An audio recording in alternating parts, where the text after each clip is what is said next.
PM Modi की मजबूत guarantee, फिर क्यों महाराष्ट्र में चिंतित है बीजेपी, जाने वो अहम फैक्टर। 2024 लोकसभा चुनाव के ऐलान के बाद बीजेपी ने 4 जून को 400 पार का न्याय स्लोगन दिया है। अगर बीजेपी की अगुवाई वाले एनडीए को 400 का आंकड़ा पार करना है तो उसे यूपी के बाद दूसरे सबसे बड़े राज्य महाराष्ट्र में अच्छा प्रदर्शन करना पड़ेगा।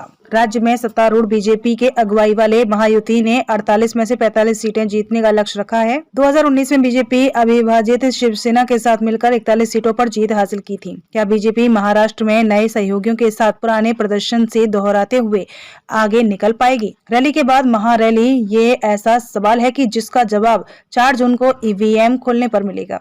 पिछले 2 साल में सर्वाधिक उठापटक का शिकार हुए महाराष्ट्र से कांग्रेस को भी काफी उम्मीदें हैं। यही वजह है कि कांग्रेस न सिर्फ अपने चुनाव अभियान है तैयार हम के आगाज के लिए महाराष्ट्र को चुना था और नागपुर में रैली की थी। अब कांग्रेस ने भारत जोड़ो न्याय यात्रा का समापन करने के लिए शिवाजी पार्क में रैली की है। इसमें शिवसेना यूबीटी के नेता उद्धव ठाकरे को काफी तवज्जो मिली।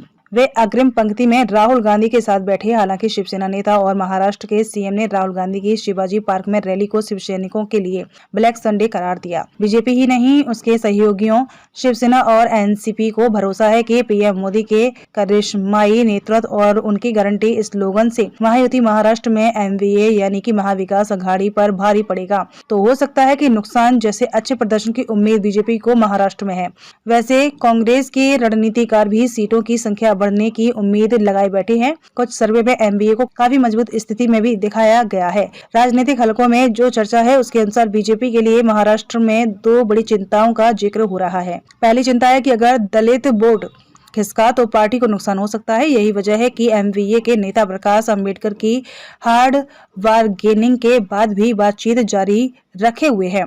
महाराष्ट्र के दलितों में अगर यह बात नीचे तक पहुंचती है कि अगर बीजेपी सत्ता में तीसरी बार लौटी तो संविधान बदल देगी, तो नुकसान और भी अधिक हो सकता है। पिछले दिनों शिवाजी पार्क में ही प्रकाश अंबेडकर ने संविधान बचाओ रैली की थी।